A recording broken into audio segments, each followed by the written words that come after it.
जिंदगी के थपेड़े खाकर वो परेशान था और बस कैसे न कैसे करके जिंदगी काट रहा था। लेकिन एक दिन ऐसा आया जब कुछ डरावने लोगों ने उसे चारों ओर से घेर रखा था, क्योंकि वो एक छोटा बच्चा बनकर दूसरी दुनिया में आ चुका था, जिन्हें देखकर उसकी चीखें निकल जाती हैं। उससे पहले तो उन लोगों की भाषा बिल्कुल समझ नहीं आती, लेकिन कुछ महीने बीतने के बाद वो उन डीमंस को समझने लगता है, क्योंकि उस छोटे बच्चे में हाई स्कूल के बच्चे जितना दिमाग था। इसलिए वो उनकी भाषा और कल्चर को बहुत जल्दी अपना लेता है। वो जगह देखने में उसके लिए नरक जैसी थी, लेकिन वो सब उसे अपने बच्चे की तरह लाड करते हैं। जब एक फीमेल डीमन मारी उसे गोद में उठाकर बाहर की दुनिया के दर्शन करवाती है, तो उस बच्चे की आंखों से खुशी के आंसू मोतियों की तरह गिरने लगते हैं। असल में वो जगह स्वर्ग से भी ज्यादा सुंदर थी। शायद ऊपर वाले ने छप्पड़ फाड़ के खुशियाँ उसकी झोली में डाल दी थी, क्योंकि उसे अपनी लाइफ दोबारा से जीने का एक और मौका मिला था। उसका ध्यान रखने के लिए 3 डीमंस भी हैं, जिसमें मेन कंकाल का नाम ब्लड है और एक भूत जिसका नाम कस है। मैरी से आपकी पहचान तो हो चुकी है। कस उसकी सीखने की क्षमता को देखकर हैरान था। उन्होंने उसे जरूरी लेसन देते हुए बताया कि इंसान और जानवरों को मारना किसी भी तरीके से गलत नहीं है, क्योंकि संसार के नियम ही इसी तरीके से बनाए गए हैं और अपनी रक्षा के लिए हमें दुश्मन को खत्म करना ही पड़ता है। जब भी वो शिकार पर जाता है तो हमेशा जानवरों के प्रति उसकी दया जाग जाती है। ब्लड उसे समझाता है कि अगर तुम इस चिड़िया को नहीं मारोगे तो वो दर्द से तड़पती रहेगी, इसलिए जानवरों के लिए ज्यादा सोचना उनके लिए दर्दनाक है। जिसके बाद ब्लड उसके साथ एक फाइट करता है। कस ने फिल को पहले ही वार्निंग कर दिया था, क्योंकि ब्लड तूफान से भी तेज है। इससे पहले फिल कुछ समझ पाता, ब्लड ने मुकाबला शुरू भी कर दिया। फिल कैसे न कैसे खुद को संभालकर एक्सेलरेशन स्पेल पढ़ता है, लेकिन ब्लड की रफ्तार के क्या कहना। फिल रास्ते में गड्ढा कर देता है, जिससे ब्लड का पैर फंस जाता है और उसके उठने से पहले फिल मकड़ी की तरह उसे जाल में लपेट देता है, लेकिन ब्लड उस जाल को कॉटन कैंडी की तरह तोड़ देता है। शाम को मारी फिल को जीवन का सार समझाती है। ट्रेनिंग से लौटने के बाद मारी फिल को मंदिर में बुलाती है, जहाँ वो धरती माँ को पूछते हैं। जैसे ही फिल दरवाजा खोलता है, उसके सामने आग होती है, जिसके बीचों बीच मारी बहती है। जब फिल अपनी माँ को बचाने के लिए उन्हें खींचता है, तो उसे अपने हाथों में जलन महसूस होती है और डर के मारे बेचारा बेहोश हो जाता है। उसकी हालत के लिए मारी खुद को जिम्मेदार मान रही है। जिसके बाद मैरी उसकी तरफ देखकर बताती है कि कभी वो भी 3 भी इंसान हुआ करते थे और मरने के बाद उनकी आत्मा ने शरीर को छोड़ दिया था, लेकिन ये दुनिया नहीं छोड़ी। जिसके बाद उनकी आत्मा को एक नया रूप मिल गया, जो कि कुदरत के नियमों के खिलाफ है। इसलिए जब भी मारी ऊपर वाले को याद करती है, तो उसका शरीर जलने लगता है और उसे इस दर्द को सहना पड़ता है। फिर भी मैरी रोजाना प्रार्थना करती है। उसे देखकर फिल ने भी प्रार्थना करना शुरू कर दिया और अब वो 3 बिना आराम किए ध्यान कर सकते हैं। फिल के लिए कस भी अब लेसन्स को मुश्किल बनाने लगता है और उससे पहले से कई ज्यादा मेहनत करनी पड़ रही है। शायद वो फिल के मुँह से सुनना चाहता है कि बस अब बहुत हुआ। ब्लड फिल के लिए वो सूरज है, जो उसका सारा डर नमी की तरह सोख लेना चाहता है। इसलिए फिल आज एक दूसरे डीमन से लड़ेगा, जिससे वो पहली बार मिला है।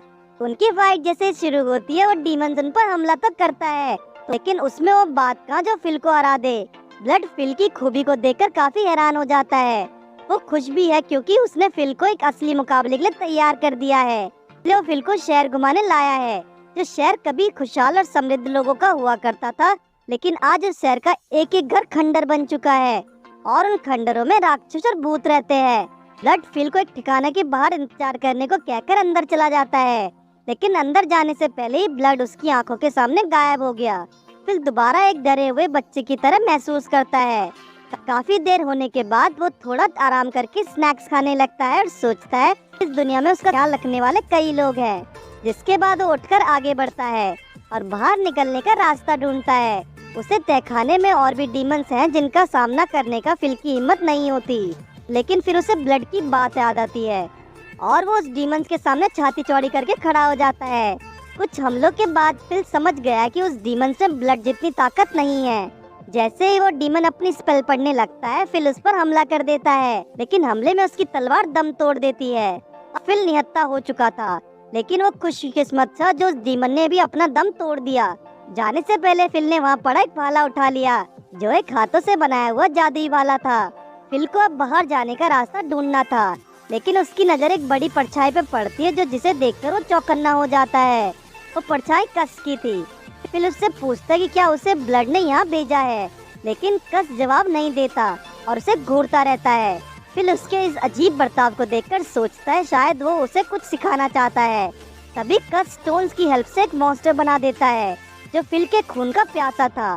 फिल अपने भाले से उस पर जोरदार पलटवार करता है, लेकिन कस उस पर पत्थरों से वार करता है और उसके भागने से पहले जाल में कैद कर देता है। उसके तेज भागने का भी कोई फायदा नहीं होता। कस उसे अपने इशारों पर चलने का मजबूर कर देता है। जब कस एक बड़े स्पेल की तैयारी कर रहा होता है, तभी फिल के मन में उसकी मौत का डर पैदा हो जाता है, क्योंकि वो अब अपने दूसरे जीवन को खोना चाहता था। फिल अब थक चुका था कि अपनी जिंदगी बचाने के लिए वो कस की भी जान ले लेगा, इसलिए वो तेजी से अपनी पूरी जान लगाकर कस की तरफ अपने भाले लेकर बढ़ता है, लेकिन देर पहले ही रुक जाता है और उससे सवाल करता है कि आखिर कस उसकी जान क्यों लेना चाहता है। वो कस को अपना ग्रैंडफादर समझता है, इसलिए अगर कस उसे कारण बता देगा तो फिल खुशी खुशी अपनी जान उसके हवाले कर देगा।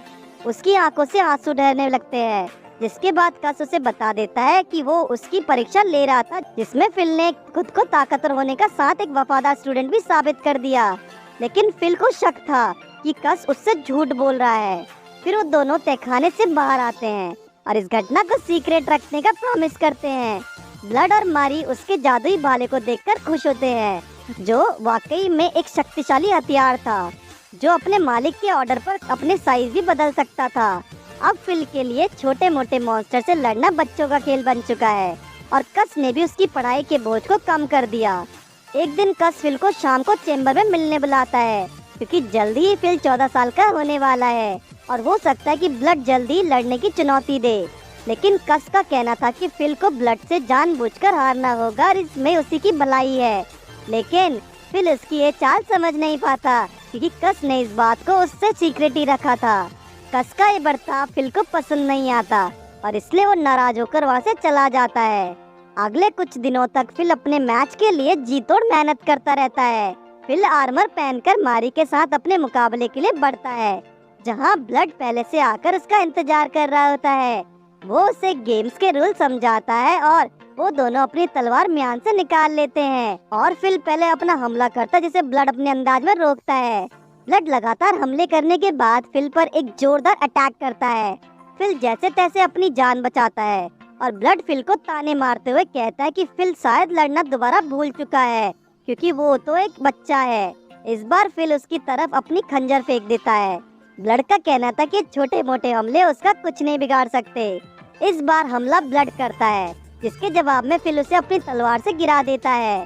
ब्लड की पसलियां उसका पूरा साथ देती हैं और उसे तलवार से बचा लेती हैं। ब्लड फिल को कमर के बाल गिराकर उसे हार मानने को मजबूर करता है। तभी मारी आकर उसे रोकती है, क्योंकि ब्लड ने ये मूव इस्तेमाल न करने का वादा किया था। फिल के पूछने पर मारी बताती है कि जब वो इंसान हुआ करते थे तो ब्लड एक दुश्मन से हारने वाला था, तब उसी ने उसी तरीके से अपनी मसल्स का इस्तेमाल से अपनी जान बचाई थी, जिसके बाद उसके शरीर से खून इतना कम हो गया कि वो मरने ही वाला था। तब मारी ने उसकी मदद की। ब्लड हंसते हुए कहता है कि अब उसे कोई नहीं मार सकता, इसलिए उन्हें चिंता करने की कोई जरूरत नहीं है। ब्लड फिल को बधाई देता है, क्योंकि उसने बराबर की टक्कर दी। क्योंकि फिल ब्लड की तरह लंबा और मस्कुलर नहीं था, इसलिए ब्लड उससे फाइट में अपना स्टाइल फॉलो करने की सलाह देता है। और अब ब्लड के पास ऐसी कोई टेक्निक नहीं बची थी जो उसने फिल को ना सिखाई हो। जिसके बाद ब्लड एक पर्पल स्वॉर्ड निकालकर फिल को दे देता है, जो कि एक सबसे स्ट्रॉन्ग डीमन ब्लेड में से एक की थी, और कहता है कि ये कोई तोहफा नहीं है, तुमने इसे खुद कमाया है, ये तुम्हारी आजादी की निशानी भी है। वो पर्पल स्वॉर्ड इतनी ताकतवर थी कि भगवान भी उसकी शक्ति से डरते थे और इसकी मदद से कोई अपनी हेल्थ को भी रिकवर कर सकता था। फिल ने आज से पहले ऐसे हथियार के बारे में सुना भी नहीं था, जिसे पकड़कर अगर कोई हवा में झुलाए तो भी उसी दुश्मन से जीत सकता है। लेकिन कुछ महान लोग ऐसे भी हुए जिन्होंने सिर्फ तलवार की शक्ति पर भरोसा करके खुद को ही बाली का बकरा बना लिया, और ये उस तलवार की सबसे खतरनाक बात भी थी। फिल वादा करता है कि वो उसका इस्तेमाल पूरी जिम्मेदारी के साथ करेगा, जिसके बाद ब्लड फिल को पहाड़ी पर ले जाकर शहर की तबाही दिखानी सुनाता है। कुछ सालों पहले इस राज्य पर डीमंस ने हमला किया था, जिनका बॉस डीमन किंग था, और उसे लोग हाई किंग भी बुलाते थे, क्योंकि वो एक निर्दयी दुष्ट राजा था और उसके वही तलवार थी जो ब्लड ने फिल को दी थी। धीरे धीरे ये राज्य डीमंस के लगातार हमले से तबाह होने लगा, जिसकी मुख्य वजह डीमन किंग था, जो अपने खून से हाई रैंकिंग डीमंस को पैदा कर सकता था। इसलिए उसके पास कभी डीमंस की कमी नहीं हुई।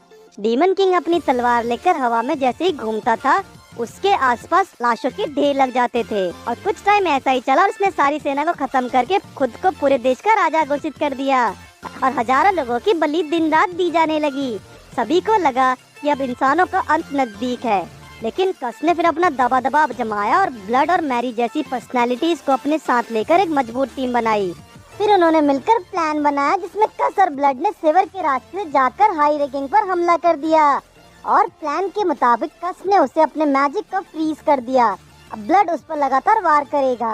तो मैरी ने हर मरे हुए डीमंस और डीमन किंग के खून को बहने से रोका ताकि वो डीमंस पैदा ना हो सके। कस दिमाग लगाकर उसका हुक्म का इक्का उसकी तलवार ले लेगा, जिसके बिना डीमन किंग कुछ भी नहीं कर पाएगा।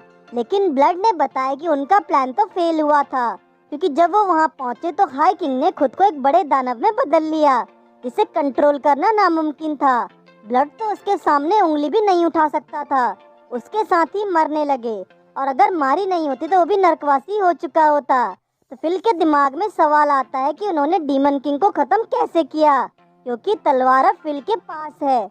मारी ने बताया कि स्थिरता के देवता चाहते थे कि ये दुनिया जिंदगी और मौत से परे हो, इसलिए उन्होंने खुद धरती पर आकर कस, ब्लड, मारी के योगदान को देखते हुए उनकी मदद करने का फैसला लिया और बाकी के डीमंस को छोड़कर डीमन किंग का खात्मा कर दिया। जिसके बाद कस एक भूत बना, ब्लड को कंकाल का रूप मिला और मैरी को मम्मी में बदल दिया गया, और जो इंसान बचे थे उनके साथ भी ऐसा ही हुआ। और उस दिन के बाद ना तो कोई मरा और ना ही किसी का जन्म हुआ। उन तीनों ने सील को 200 सालों तक बचाए रखा, और एक दिन उन्होंने कुछ डीमन से एक छोटे बच्चे को बचाया जो उसकी बलि देने वाले थे। वो सभी इंसान के बच्चे को देखकर हैरान थे, क्योंकि धरती पर इंसानों का नामो निशान नहीं था। कस तो उसे जंगल में छोड़ना चाहता था, लेकिन ब्लड और मैरी को उस पर तरस आ गया और उन्होंने उसे अपनी जिम्मेदारी पर पालने का फैसला लिया। वो तीनों फिल को नहीं बताना चाहते थे कि उसे यहाँ बलि देने के लिए लाया गया था।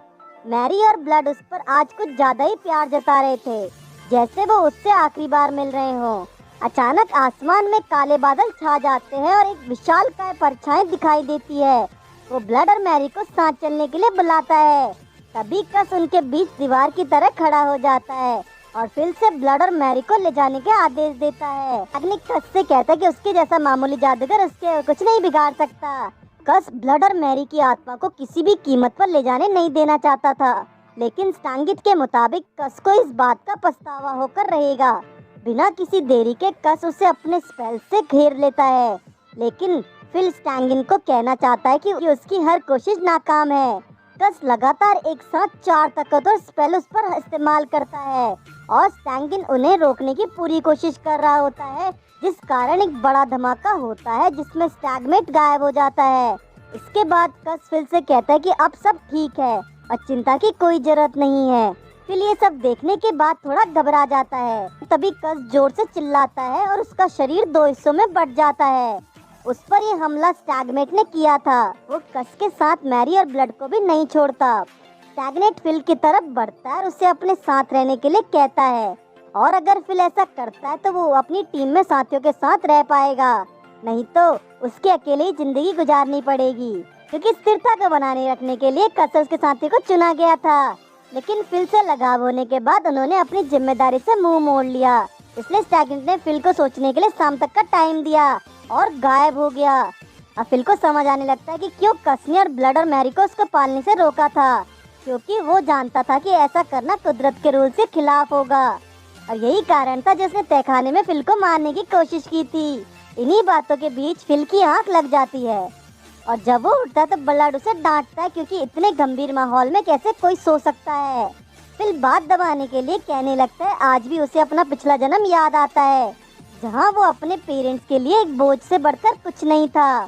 फिल ब्लड से मैरी की परेशानी के लिए खुद को दोषी मान रहा था। उसे लगता है कि किसी को भी उसके जैसे लड़के के लिए इतना सब नहीं करना चाहिए। उसकी इसी बात पर मैरी उसे चांटा मारती है, और अगर उसने एक और ऐसी बात की तो उसकी खैर नहीं। अपने लिए उनका प्यार देखकर फिल इमोशनल हो जाता है और कहता है कि अब उनकी रक्षा की जिम्मेदारी वो खुद उठाएगा।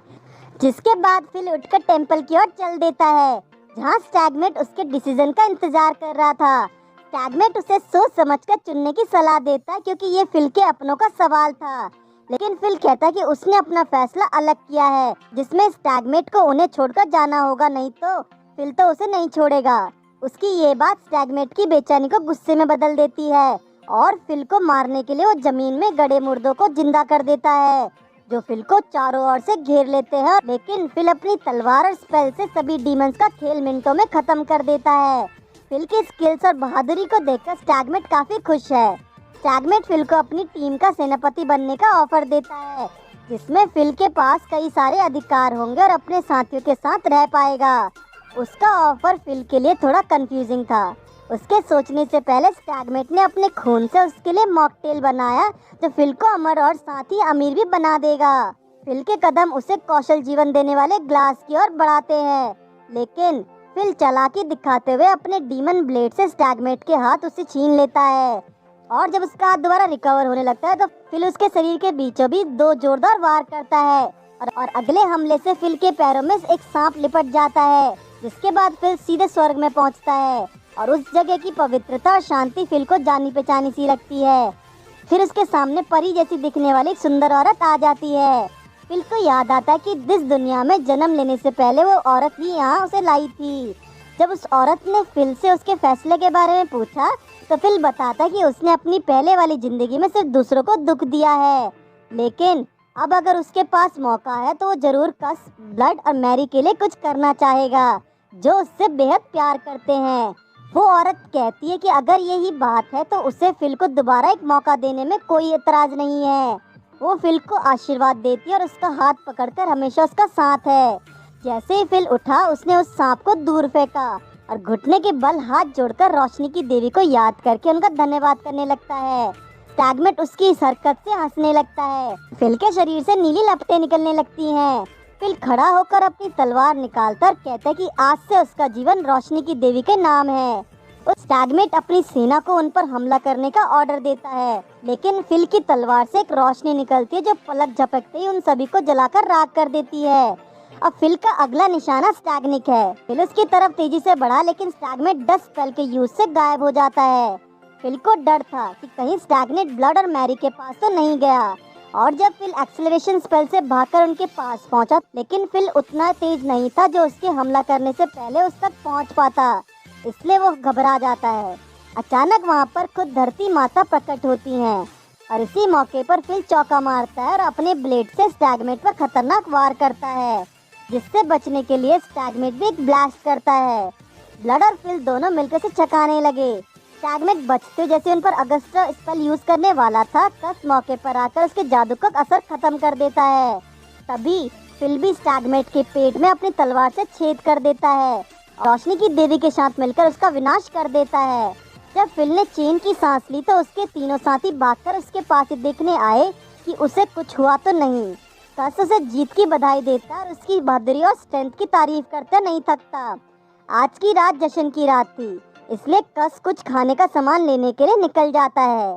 जब मारी और ब्लड बाहर जाने की कोशिश करते तो वापस जमीन पर आ गिरते हैं, क्योंकि अब स्टैगनेट की मौत के साथ उनका कॉन्ट्रैक्ट भी खत्म हो चुका था। ब्लड और मैरी जल्दी इस दुनिया से जाने वाले थे। फिल ये सुनकर शॉक हो जाता और उनसे पूछता कि क्या इनसे बचने का कोई रास्ता नहीं है। ब्लड कहता कि फिल को इस सच को पीना ही पड़ेगा। उन दोनों ने जो भी किया उसके लिए वो काफी संतुष्ट है और हमेशा फिल के साथ ही रहेंगे। फिल उन्हें देखकर रोना शुरू कर देता और साथ चलने की जिद करता है। जाते जाते मैरी फिल को मजबूत बनने को कहकर जाती है। उनकी आत्मा को जाने से पहले उसकी असली शक्ल की छवि दिखाई पड़ती है और धीरे धीरे उनके प्राण निकल जाते हैं। अब उनका जन्म इंसानी रूप में होगा। अगले दिन फिल उनके शरीर को पहाड़ की चोटी पे ले जाकर दफन कर देता है। फिल वादा करता है कि वो उनसे मिलने आता रहेगा। फिल समझ नहीं पाता कि कस अभी तक जिंदा क्यों है, तो कस बताता कि उसके कॉन्ट्रैक्ट में अभी भी 10 साल बाकी है और इस दौरान कस सील की रक्षा करेगा। अचानक फिल के हाथों में एक पोटली आ गिरती है जो पूरा खजाने से भरा होता है। फिल अपनी फटी आंखों से कस को घूरने लगता है। कस फिल को उन्हें ध्यान से इस्तेमाल करने की सलाह देता है, क्योंकि उन्हें जमा करने के लिए फिल ने जी तोड़ मेहनत की है। फिल अपनी मेहनत की कमाई के लिए काफी शुक्रगुजार है।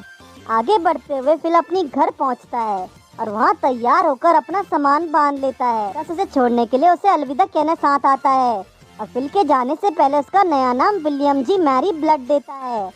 फिल जंगल के रास्ते बढ़ते हुए कोई मॉन्स्टर से लड़ता है और अपने साथ लाए हुए खाने को बचाते हुए आगे बढ़ता है। उसे इस बात का दुख था कि इतना चलने के बाद उसे कोई इंसान रास्ते में नहीं मिला। अचानक एक जंगली सुअर उसके सामने आकर उसे चौंका देता है। इससे पहले वो सुअर उस पर हमला करता, फिल अपने भाले से उसे मार गिराता है।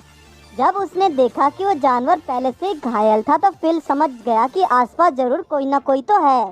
तभी उसे एक लड़का तीर कमान के साथ दिखाई देता है।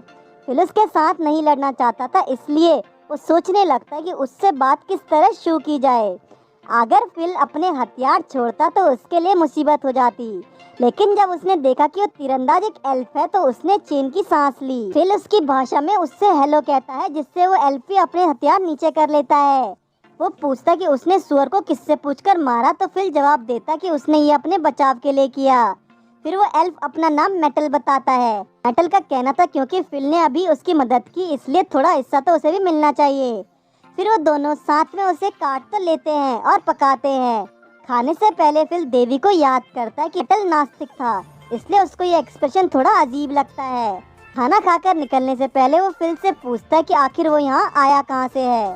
फिल उसे पूरी सच्चाई नहीं बता सकता था, इसलिए वो कह देता कि वो साउथ के इलाके का रहने वाला है। मेटल ये सुनकर थोड़ा हैरान था, क्योंकि साउथ में काफी कम लोग रहते हैं। फिल खुद को भी उनमें से एक बताता है। मेटल उसका जवाब सुनकर उसे इग्नोर करके जाने लगता है। जब फिल उससे साथ चलने के लिए कहता है तो मेटल नाराज हो जाता है और उसे साफ मना कर देता है। फिल का कहना था कि उसे जंगल में अकेले नहीं जाना चाहिए, लेकिन मेटल कहता कि उसे चिंता करने की कोई जरूरत नहीं है। मेटल अपने जादू से कुछ जुगनुओं को जगाता है जो उसे रास्ता दिखाते हैं। उसी रात जब विल डिनर के लिए सो जाता है तो लाइट की देवी उसके सपने में आकर एक छवि दिखाती है जिसमें मेटल पर हमला होने वाला था। फिल जितनी जल्दी हो सकता है उसके पैरों के निशान के पीछे दौड़ा। वो एक गांव में पहुंचता है जहाँ कुछ लोग भी होते हैं। वहाँ ऐसा कुछ खतरनाक उसे नहीं दिखाई देता। अचानक फिल उनमें से एक आदमी को तीर लगने से बचाता है। तब उसे पता लगता है कि असल में मेटल को कोई खतरा नहीं है, बल्कि खुद ही वो खतरा है। फिल खुद को उसकी तेजी तीरों से बचाता है। वो दोनों आदमी चिल्लाकर गांव के लोगों को बुलाने की कोशिश करते हैं। तभी मेटल अपने गैंग के साथ फिल के सामने आ खड़ा होता है। मेटल उसे कुछ कीड़ों से डराने की कोशिश करता है, लेकिन फिल एक झटके में उसे गायब कर देता है। जब मेटल उस पर फायर अटैक करने की कोशिश करता है तो फिल गुस्से में आकर उस पर भाले से हमला करता है, जिससे मेटल जमीन पर गिर जाता है। फिल अपने तरीके से उसके छाते को भी बांध देता है। इतने में सभी गांव वाले भी इकट्ठा हो जाते हैं। गांव के मुखिया आकर उसे शुक्रिया करता है और पूछता है कि वो कहाँ का रहने वाला है। फिर से खुद को साउथ का एडवेंचरर बताता है और उस मुखिया से उन मेटल और उसके साथियों के बारे में पूछता है। तो बताता है कि सभी लोग पास ही के गांव के हैं। पता नहीं उन्हें गांव में लूट करने की जरूरत क्या पड़ती है, जबकि उनका गांव ज्यादा समृद्ध है। तब भी एक बुजुर्ग आदमी भी फिल को थैंक्स करता है और पूछता है कि क्या आगे से भी तुम हमारे गांव की रक्षा करोगे। लेकिन फिल खुद को भगवान का बंदा बताता है और वो रास्ते में आने वाले हर आदमी की रक्षा करता है। अगली सुबह जब मेटल से पूछा जाता है कि उन्होंने लूटपाट करने का क्यों सोचा, तो मेटल जवाब में बताता है कि उसके गांव पर कुछ डीमंस ने हमला किया और ज्यादातर लोगों को मारकर उनके गांव का सारा खाना पैसा ले लिया। इसलिए उनके पास पेट भरने के लिए चोरी करने के अलावा कोई रास्ता नहीं था। मेटल मुखिया से विनती करता है कि उसके साथी को छोड़कर सिर्फ उसे ही सजा दी जाए, क्योंकि ये बुरा ख्याल उसी के मन में आया था। जब मेटल को फांसी पर लटकने की सजा सुनाई जाती है तो फिल बीच में आकर मेटल को छोड़ने की मांग रखता है। वो कहता है कि उसे अपने मिशन में मेटल की जरूरत पड़ेगी। जिसके बाद फिल अपने पैसों से भरी पोटली निकालकर गांव के नुकसान की भरपाई के लिए उन्हें दे देता है, जिससे गांव वाले मेटल को छोड़ने के लिए राजी हो जाते हैं।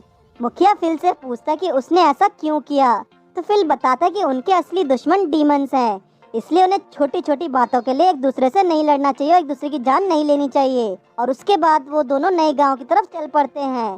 फिल को कोई आइडिया नहीं था कि अब उसके साथ क्या होने वाला है। तो इस वीडियो में इतना ही। नेक्स्ट वीडियो देखने के लिए वीडियो को लाइक करिए, शेयर करिए, चैनल को सब्सक्राइब करिए।